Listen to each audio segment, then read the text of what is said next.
founder of ScubaGuru.com, Tech Clark. Scuba diving is sensual. To breathe underwater is one of the most fascinating and peculiar sensations imaginable. Breathing becomes a rhythmic melody of inhalations and exhalations. The cracks and pops of fish and crustacean harmonize with the rhythmic chiming of bubbles as you exhale. Soon, lungs act as bellows, controlling your buoyancy as you achieve weightlessness. And as in your dreams, you are flying. Combine these otherworldly stimuli and surrender yourself completely to the sanctuary of the underwater world. Water makes up 71% of the Earth's surface. Wouldn't you like the opportunity to explore and understand what exactly is going on there? I recently got scuba certified and have done over 30 dives off the island of St. Croix. Today I would like to tell you about the history of scuba diving, the equipment needed to scuba dive, and the dangers of decompression illness. First, I will discuss the history of scuba diving. Since the beginning of time, people have been intrigued with the act of breathing underwater. According to Patty in the article Scuba Diving: A Short History, one of the first stories of underwater breathing dates all the way back to 500 BC, when a Greek soldier supposedly dived with the ship and used a hollow reed to breathe underwater for hours. A couple hundred years later, Aristotle reported that Alexander the Great found a way to hide underwater during the siege of Tyre.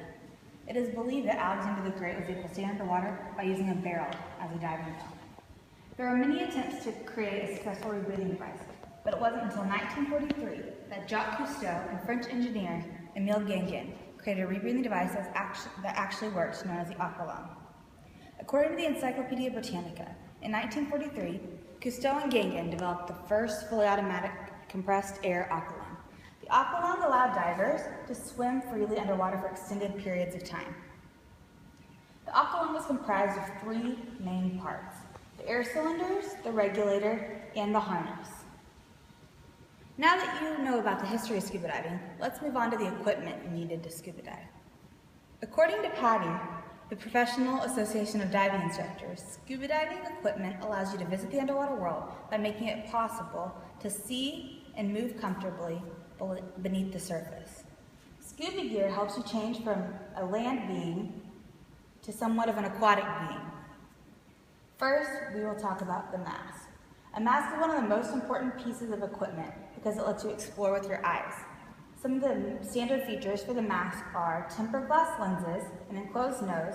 Of course, you want it to be comfortable, and it's nice for it to have a low profile style. Next are your fins. Fins are important because they help you move you and your gear through the water with minimal effort as well as efficiently. There's two different types of fins: open heel fins and full foot fins. Next is your BCD. BCD stands for Buoyancy Control Device. It gives you control in the water. You fill your BCD with air if you want to float on the surface, and you let the air out of your BCD when you're ready to go underwater. The BCD also holds your scuba tank. Having the ability to carry your gas supply with you is what defines scuba: self-contained underwater breathing apparatus. A scuba tank is a high-pressure cylinder that holds large volumes of compressed gas. The cylinders are made of either steel or aluminum. Next is your regulator. The scuba regulator is an awesome invention that delivers the air from your scuba tank to your mouth. The regulator is somewhat of a hub of your scuba diving equipment. The regulator's features are the first stage, second stage, your alternate air source, low-pressure BCD inflator, and your SPG. Lastly is your scuba weight system. Your weight system allows you to descend underwater by offsetting our natural tendency to float. The amount of weight needed varies from person to person. You want just enough weight to allow you to sink slowly. Now that you are familiar with the equipment necessary for scuba diving, I would like to tell you about the dangers of decompression illness.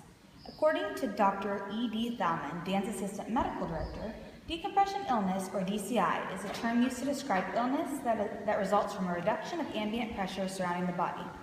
DCI encompasses two diseases: decompression sickness and arterial gas embolism. Decompression illness affects around 1,000 U.S. scuba divers each year.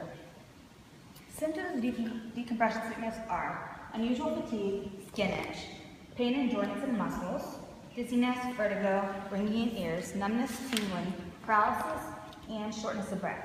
Symptoms usually appear within 15 minutes to 12 hours after surfacing. The treatment of decompression illness is recompression.